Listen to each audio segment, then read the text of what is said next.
Hindi pa man din namin nabubuksan ng shower sa loob ng banyo. Marahas na niyang kinabig ang aking ulo at agad akong hinalikan sa labi. Doon sa ibabaw ng kama ng hotel, sa gitna ng pagkalito at init na dala ng alak, nilamon kaming dalawa ng isang bawal na gabi na naging simula ng aming sikretong relasyon. Dahil ang lalaking pinaligaya ko at umangkin sa akin ay ang sarili kong dugo at bunso kong kapatid. Kuya Will, paano mo nga ba titimbangin ng konsensya kung ang natatanging paraan para maisalba at maiuwi mo ang nawawala mong kapatid ay ang ibigay ang sarili mong katawan para lang makuha ang buong tiwala niya? Welcome sa M2M Desires, kung saan binibigyang boses natin ang mga kwento ng pag-ibig, pagnanasa, at mga lihim na hindi madaling ikwento. Mga kwentong minsan ay masakit, minsan ay nagdudulot ng pag-asa, at laging totoo. Bago natin simulan ang ating kapanapanabik na serye para sa gabing ito, siguraduhin muna na kayo ay nakasubscribe sa ating channel. I-click ang like button, i-share ang video na ito, at huwag kalimutang pindutin ang notification bell para lagi kayong updated sa mga susunod nating uploads. Mag-iwan din kayo ng inyong mga saloobin at payo para sa ating sender sa comment section sa dulo ng ating kwento. Isang espesyal at solid na shoutout muna ang ipapaabot natin kay Tereso Cornita na palaging nakasubaybay at nakikinig mula sa napakagandang isla ng Siargao Island, Surigao del Norte. Maraming salamat sa iyong walang sawang pagsuporta sa ating tahanan ng mga kwento.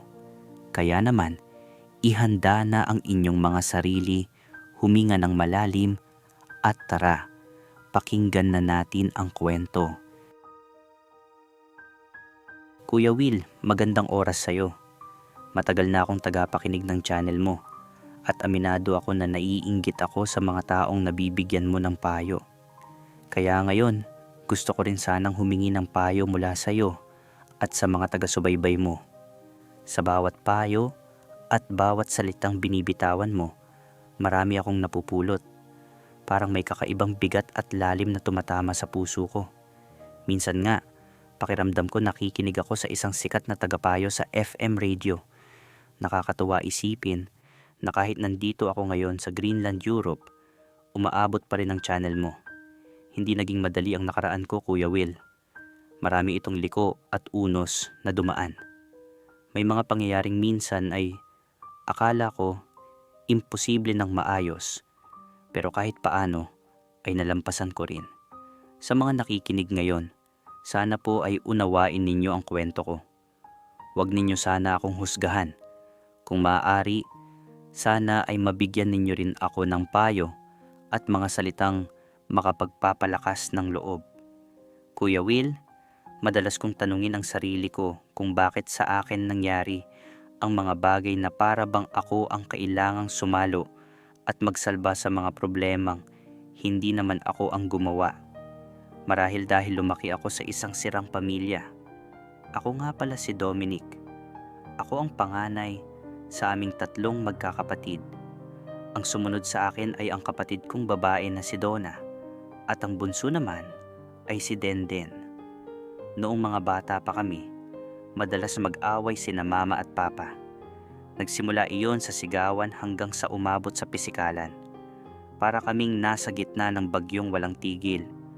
Hanggang sa dumating ang araw na tuluyan silang naghiwalay. Nasa Luzon kami noon, sa Pampanga, kasama si Papa. Pareho silang nurse ni Mama. Pero nasira ang pagsasama nila dahil sa mga problemang kinasangkutan ni Papa. Kabilang na ang ibang babae at droga. Malinaw pa rin sa alaala ko ang umagang iyon.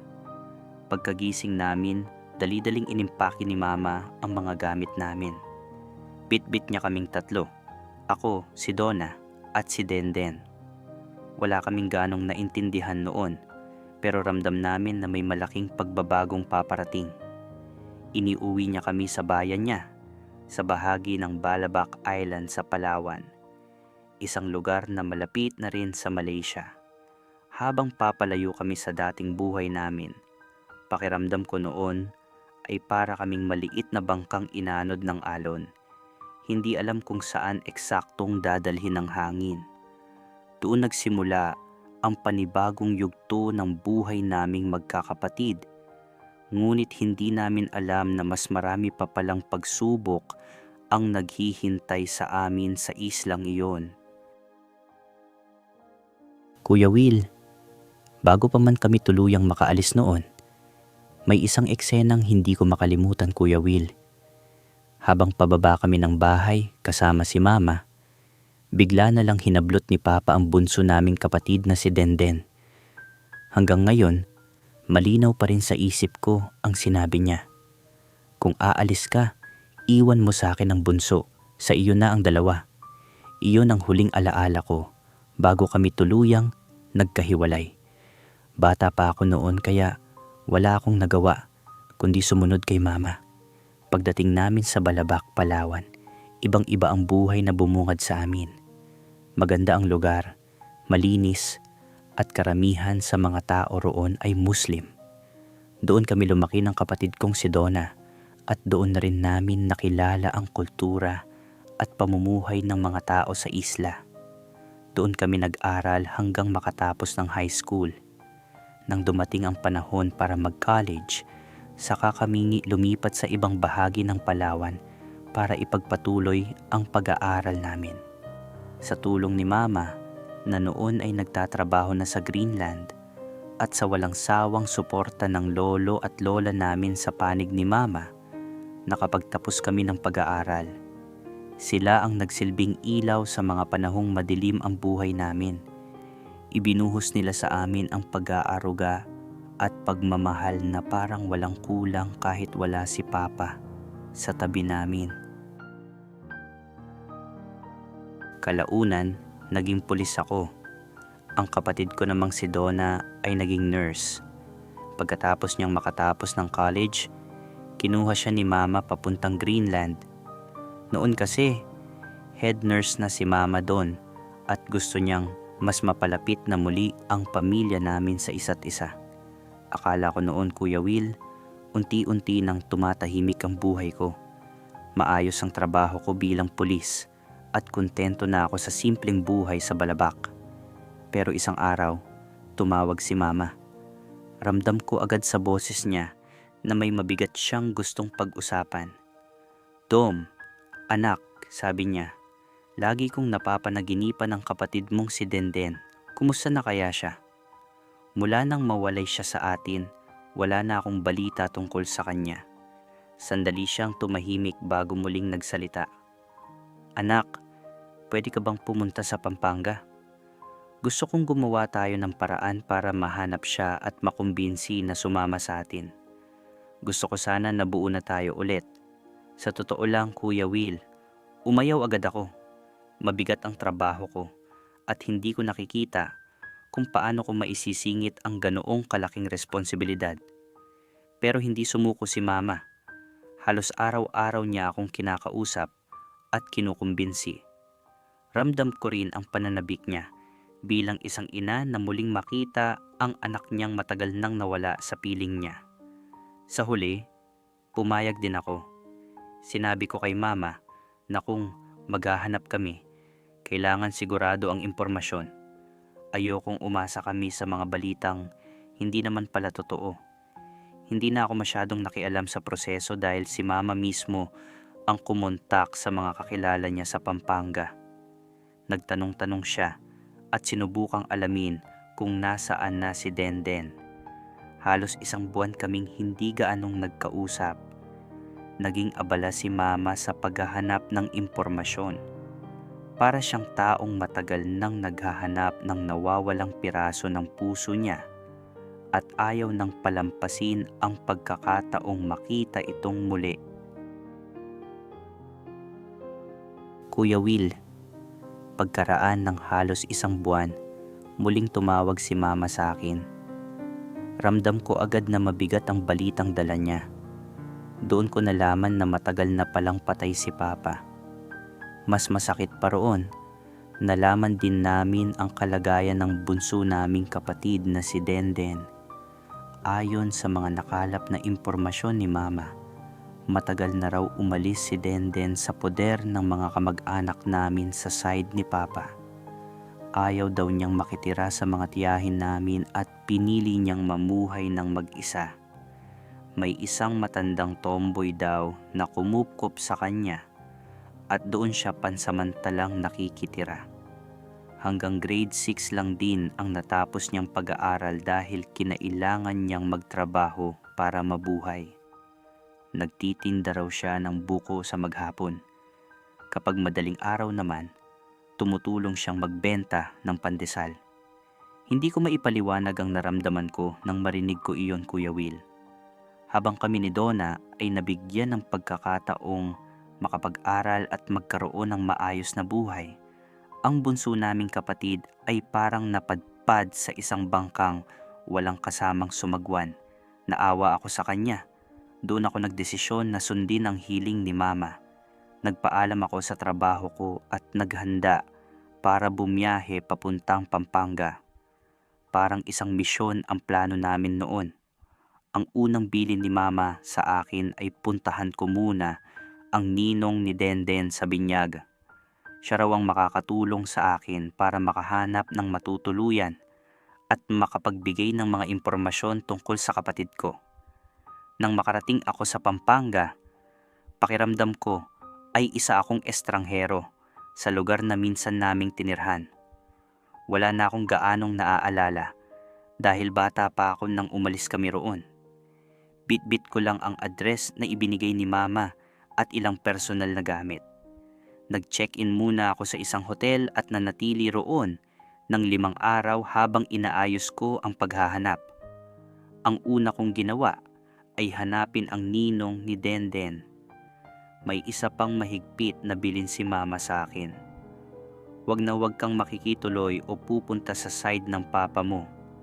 Kaya sinunod ko iyon. Nang makita ko ang ninong ni Denden, ako na mismo ang nagtanong tungkol sa lahat ng impormasyon na kailangan ko. Tinanong ko kung saan ko mahahanap si Denden at kung paano ko siya makikilala matapos ang napakaraming taon na hindi kami nagkita. Ayon sa kanya, matagal na raw hindi nakatira si Denden sa dating baryo. Lumipat na raw ito sa bayan. Sinabi rin niya na kung gusto ko siyang mahanap, hanapin ko muna ang matandang tomboy na kumupkop sa kanya. May pwesto raw ito malapit sa Mercury Drug kung saan nagtitinda sila ng fishball at buko. Doon nagsimulang mabuhay ang pag-asa ko, Kuya Will. Sa wakas, pakiramdam ko ay unti-unti ko nang natutunton ang matagal nang nawawalang kapatid namin. Kuya Will, pagkaraan ng halos 1 buwan, muling tumawag si Mama sa akin. Ramdam ko agad na mabigat ang balitang dala niya. Doon ko nalaman na matagal na palang patay si Papa. Mas masakit pa roon, nalaman din namin ang kalagayan ng bunso naming kapatid na si Denden. Ayon sa mga nakalap na impormasyon ni Mama, matagal na raw umalis si Denden sa poder ng mga kamag-anak namin sa side ni Papa.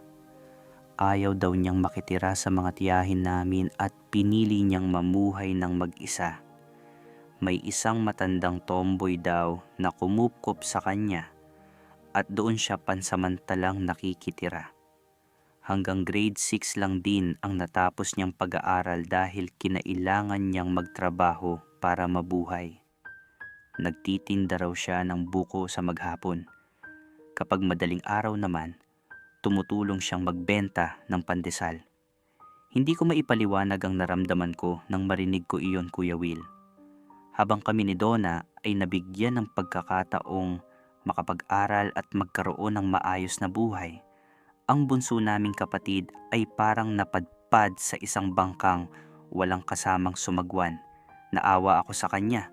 Doon ako nagdesisyon na sundin ang hiling ni Mama. Nagpaalam ako sa trabaho ko at naghanda para bumiyahe papuntang Pampanga. Parang isang misyon ang plano namin noon. Ang unang bilin ni Mama sa akin ay puntahan ko muna ang ninong ni Denden sa binyag. Siya raw ang makakatulong sa akin para makahanap ng matutuluyan at makapagbigay ng mga impormasyon tungkol sa kapatid ko.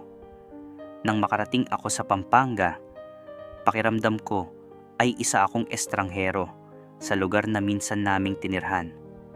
Wala na akong gaanong naaalala dahil bata pa ako nang umalis kami roon.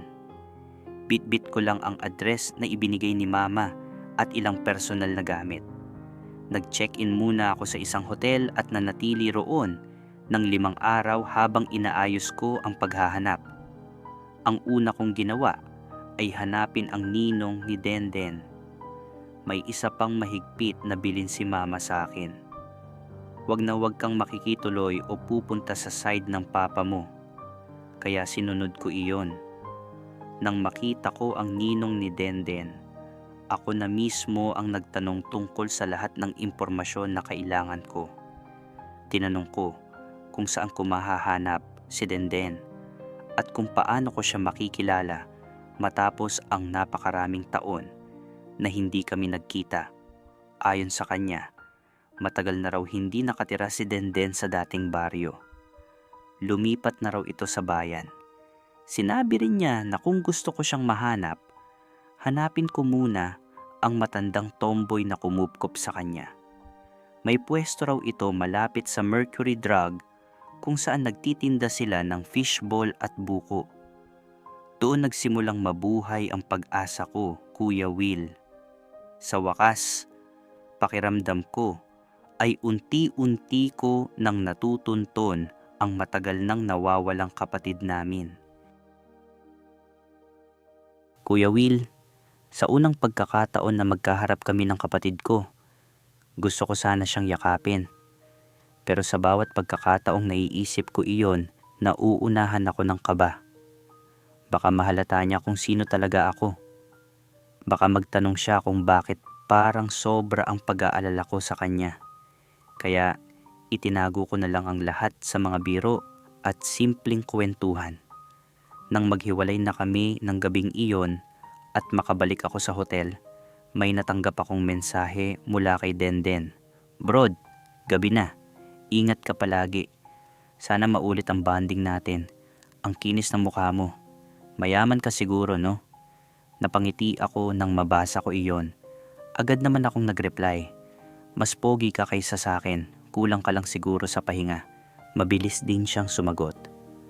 "Brod, sanay lang talaga ako sa trabaho. Pero salamat. Sana makapagkwentuhan pa tayo ng mas matagal. Tayong dalawa lang." Pagkatapos noon, nagpaalam na rin siya para matulog. Hindi ko alam kung bakit, pero matagal akong nakatitig sa huli niyang mensahe. Mula noon, halos araw-araw na kaming nagkakausap. Unti-unti niyang ibinubukas sa akin ang mga kwento tungkol sa buhay niya. Habang tumatagal, mas lalo ko siyang nakikilala. Para akong taong matagal na naghahanap ng nawawalang piraso ng pamilya at ngayon ay unti-unti itong bumabalik sa harapan ko. Lumipas ang mga linggo hanggang maging mga buwan. Nasasabik ako tuwing makakatanggap ng mensahe mula sa kanya. Kaya nang dumating ang mga araw na bigla siyang hindi nagparamdam, hindi ko maiwasang mag-alala. Isang araw, ilang araw na siyang hindi nagchat-chat. Nabalisa ako. Kaya dumaan ako sa pwesto nila at nakibalita sa matandang tomboy na kumupkop sa kanya. Tinanong ko siya kung nasaan si Denden. Sumagot naman siya agad. Nasa bahay lang. May malaking pigsa sa hita, kaya nagpapahinga. Napabuntong hininga ako. "Ah, ganoon ba? Kaya pala hindi nagpaparamdam." Tumango siya at nagpatuloy sa pagtitinda. Habang pauwi ako, hindi ko maiwasang mag-isip. Sa mga panahong iyon, napansin kong hindi na lang basta awa ang nararamdaman ko para sa kapatid ko. Gusto ko na ring makita siyang maging maayos ang buhay at maramdaman na may pamilya pa rin siyang handang sumalo sa kanya kapag nahihirapan siya.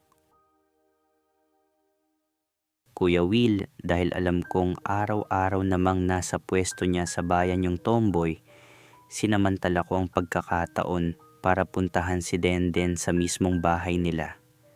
Noong kumatok ako sa pinto at pinagbuksan niya ako, kitang-kita sa mukha niya na nabigla talaga siya sa pagdating ko. Dahil nakita kong nahihirapan siya, hindi na ako nag-atubili. Dinala ko agad siya sa doktor at binilhan ko siya ng mga niresetang gamot. Noong mapagamot ko na siya ng maayos, inihatid ko na siya pabalik sa bahay nila. Bago ako umalis, pinakiusapan ko siya na huwag niyang babanggitin doon sa tomboy na dinalaw ko siya at mabilis naman siyang pumayag. Nilagyan ko rin ng load ang cellphone niya at binigyan ko siya ng konting pera para may magastos siya habang nagpapagaling. Noong inaabot ko sa kanya ang pera, napatitig siya sa akin at emosyonal na sinabi na napakabait ko raw sa kanya. Noong medyo naghihilom na at gumagaling na ang pigsa niya, bigla siyang nag-private message sa akin sa Facebook. Sabi niya, nakakalakad na raw siya at niyaya niya akong mamasyal muna doon sa kanila. Pagdating ko sa bahay nila, nakahiga pa rin siya sa kama pero masigla na. Tinanong ko siya kung kumain na ba siya at tumango naman siya bilang sagot. Sabi ko sa kanya, kailangan na nating linisin ang sugat niya dahil baka kung ano na ang mangyari o maimpeksyon pa ito ng tuluyan. Pabiro pa nga siyang sumagot na sumusobra naman daw ako sa pag-aalala. Noong umpisahan ko ng asikasuhin ang sugat niya at dahan-dahang tanggalin ang suot niyang shorts, hindi ko naiwasang magulat sa nakita ko. Napansin ko kasi ang natatago niyang kalakihan na natutulog pa noong mga sandaling iyon. Idinaan ko na lang sa tawa at biro ang pagkagulat ko at sinabi ko sa kanya na parang alaga ng kabayo ang bitbit niya. Natawa na lang din siya sa naging hirit ko. Pero noong matapos ko nang malinis ang sugat niya, bigla na lang niyang hinawakan at hinalikan ang kamay ko. Seryoso siyang tumingin sa mga mata ko at sinabing ako na lang daw sana ang makasama niya sa buhay dahil ang sarap ko raw mahalin. Nagulat ako, Kuya Will. Sinabihan ko pa nga siya na sira ulo at kung ano-ano ang pinagsasabi niya. Pero hindi ko inaasahan ang susunod niyang ginawa. Bigla niyang inilapit ang mukha niya sa akin at mabilis na nagnakaw ng isang halik sa mga labi ko. Natulala ako ng husto, Kuya Will, lalo na noong tugtungan niya ang sinabi niya. Nagtanong siya sa akin kung papayag ba daw ako kung sasabihin niyang mahal niya ako at sasama siya sa akin. Dagdag pa niya, handa raw siyang ibigay ang buong sarili niya sa akin at sasama siya kahit saan ko man siya dalhin. Kuya Will, sa higpit ng yakap niya sa akin noon, ramdam ko na buhay ang pagnanasa sa buo niyang katawan. Dahil nabigla ako at para mabawasan ang tensyon, biniro ko na lang siya habang tumatawa ako. Sabi ko sa kanya, dahan-dahan lang dahil baka kung ano na ang mangyari. Pero sa loob-loob ko, alam ko na ang susunod kong hakbang. Sabi ko sa sarili ko, hihintayin ko muna siyang tuluyang gumaling at kapag tinawagan niya ulit ako, doon ko na dahan-dahang kukunin ang buong tiwala niya. Noong magaling na ang pigsa niya, tumawag siya bigla sa akin. Tinatanong niya kung nasaan ako at sinabi ko namang nasa labas ako, partikular sa may malapit sa Kentucky. Sabi niya, pupuntahan niya ako doon at huwag daw akong aalis. Noong magkita kami, kumain muna kami ng kaunti. Pagkatapos noon, dinala ko na siya sa tinutuluyan kong hotel na bigla siya pagkapasok namin. Tinatanong niya kung bakit nandoon ang mga damit at gamit ko at kung nasaan ba talaga ang bahay ko. Natawa na lang ako ng konti at sinabi ko sa kanya na pang 5 na hotel ko na itong pinaglipatan. Noong makapagpahinga na kami ng sandali, nagyaya akong bumaba muna kami para mag-inuman. Noong medyo nakainom na kami at tinamaan na ng alak, sinabi kong bumalik na kami sa kwarto. Pag-akyat namin sa hotel, nagpaalam ako sa kanya na maliligo muna ako. Pero habang nasa loob ako ng banyo, bigla siyang pumasok at sinabing sasabay daw siya sa akin. Hindi pa man din namin nabubuksan ng shower sa loob ng banyo, bigla niyang kinabig ang ulo ko at hinalikan ako ng matindi.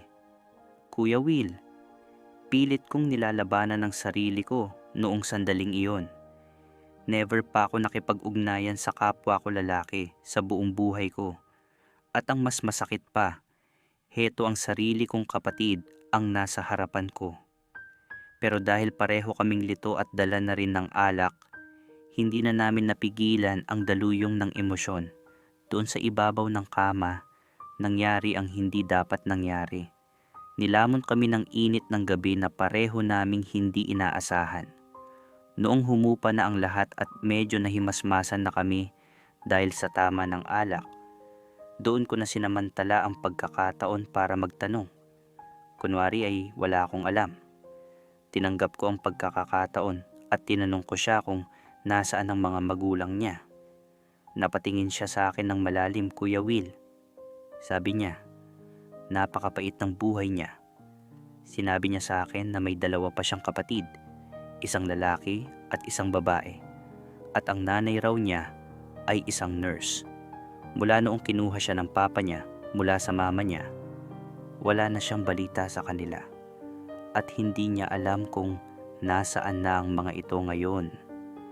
Habang nagkukwento siya, tuluyan ng umagos ang mga luha sa kanyang mga mata. Kuya Will, kahit anong pigil ko sa luha ko noong mga sandaling iyon, hindi ko na napanindigan dahil kusa na lang itong pumatak nang hindi ko namamalayan. Gustong-gusto ko sanang isigaw sa mukha niya na ang mismong lalaking nakasama niya sa kama ay walang iba kundi ang sarili niyang kuya. Noong mailabas na niya ang lahat ng bigat at hinanakit sa kanyang dibdib, humagulhol siya ng iyak na parang isang bata. Sabi niya sa akin, Dom, nasaan na kaya ako pupulutin?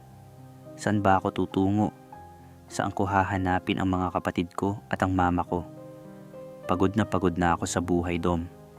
Kasalanan ito ni Papa dahil ninakaw niya ako mula kay Mama. Sa sobrang awa ko sa kanya, Kuya Will, wala akong ibang nagawa kundi ang yakapin siya at halikan na lang sa kanyang noo.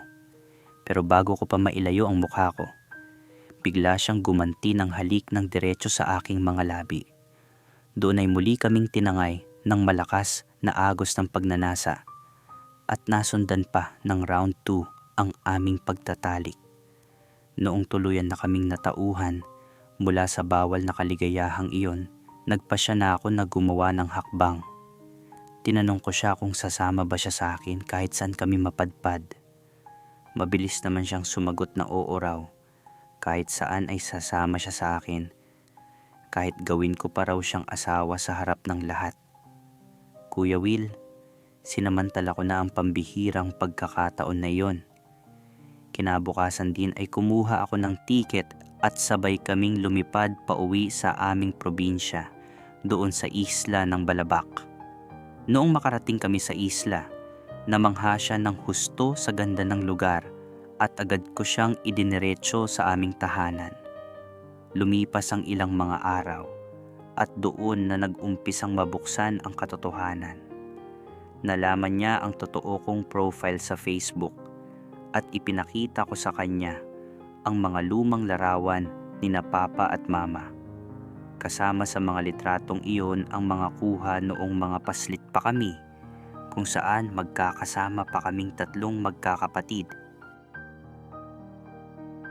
Kuya Will, noong ma-realize niya ang lahat, gumuho ang mundo niya at halos magpakamatay na siya sa sobrang iyak. Sinumbatan niya ako at sinabing niloko ko raw siya ng husto. Ang tanging naisagot ko na lang sa kanya ay iyon lang ang natatanging paraan na alam ko para makuha ang loob niya at handa kong ibigay kahit ang sarili kong katawan para lang maisalba at maiuwi siya. Halos 1 whole day niya akong hindi kinausap pagkatapos niyon dahil sa matinding hiya. Ang akala kasi niya noong una ay magiging ganap kaming mag-asawa, pero nalaman niyang magkadugo pala kami. Noong lumipas ang isang araw at kinausap ko na siyang muli, sinabi ko sa kanya, "Bunso, huwag ka nang magalit at magtampo sa akin. Kahit na ginamit ko ang katawan ko para makuha ka, ikaw ang una at huli sa buhay ko. Mula ngayon hanggang sa pagtanda natin, magiging isang sikretong kwento na ito ng nakaraan na hinding-hindi natin malilimutan." Sinabi ko rin sa kanya na maaari pa naman naming pagbigyan ang tawag ng laman paminsan-minsan basta mananatili lang itong lihim sa atin dahil nagustuhan naman namin ang kakaibang kiliti na iyon. Napatingin siya sa akin at sumagot, "Kuya Dom, mahal kita. Paano natin aalisin ang isa sa pinakamasarap na nangyari sa ating dalawa? Gusto pa rin kita maging asawa, Kuya Dom. Kuya Will, kalaunan ay nasanay na rin kaming dalawa sa sitwasyon namin na parang mag-asawa kung kumilos sa loob ng bahay. Noong ibinalita ko naman kay Mama na nahanap ko na at kasama ko na sa isla ng Balabac ang kanyang bunso, ang tuwa at saya niya ay hindi mababayaran ng kahit anong halaga ng salapi. Pakiramdam daw niya ay matagumpay kong naisagawa ang aking misyon bilang panganay. Hanggang dito na lang muna ang kwento ko, Kuya Will. Ikaw na ang bahala na magbahagi nito sa iyong mga taga-subaybay. Ako si Dominic, nagpapasalamat at mabuhay po kayo." Hanggang doon na ang kwento ni Dominic, mga kaibigan. Kuya Will speaking. Kung iisipin, mahirap husgahan si Dominic. Nagsimula siya sa isang mabigat na dahilan, ang paghahanap sa kapatid na matagal nang nawala at ang pagnanais na buuin muli ang isang pamilyang matagal nang may sugat. Pero sa gitna ng paghahanap na iyon, may mga desisyong lumiko. May mga hakbang na ginawa sa gitna ng pagod, lungkot at desperasyon. At doon nagkaroon ng panibagong sugat, hindi lang para sa kanya, kundi para rin sa mga taong sangkot sa kanyang kwento. Ang tanong ni Kuya Will sa inyo, mga kaibigan, ang layunin ba ay laging nagbibigay katwiran sa paraan? Kapag maganda ang hangarin, pwede na ba kahit anong hakbang ang gawin para maabot yon? Hindi palagi. Ang pagmamahal sa pamilya ay mahalaga at sagrado. Pero kapag lumalagpas na ito sa tamang hangganan, doon nagiging magulo ang lahat. Hindi ibig sabihin nun ay masamang tao agad ang isang tao. Minsan, senyales din iyon na pagod na ang puso at nalilito na kung paano ayusin ang lahat. Para kay Denden, hindi ka niloko ng mundo. Sa huli, nahanap ka ng pamilyang matagal ka nang hinahanap. Maaring magulo ang simula, pero nandyan na ang pagkakataon para ayusin ang lahat at magsimulang muli. At para sa inyo na may mga bigat din sa dibdib, mga lihim, mga desisyong hindi madaling ipaliwanag, huwag ninyong hayaang kainin kayo nito mag-isa. May mga taong handang makinig, kausapin ninyo, ilabas ninyo. Mga kaibigan, ano ang masasabi ninyo sa kwento ni Dominic? Naiintindihan ba ninyo siya o sa tingin ninyo ay may mas tamang paraan pa sana? I-share ninyo ang inyong opinyon sa comment section. Baka ang mga salita ninyo ay makatulong din sa ibang nakikinig. At kung may kwento rin kayo na gusto ninyong ibahagi, bukas ang M2M Desires para sa inyo. Huwag kalimutang mag-subscribe, mag-like, mag-share, at i-click ang notification bell para updated kayo sa ating mga susunod na kwento. Hanggang sa muli mga kaibigan, ingat lagi, mabuhay po kayo.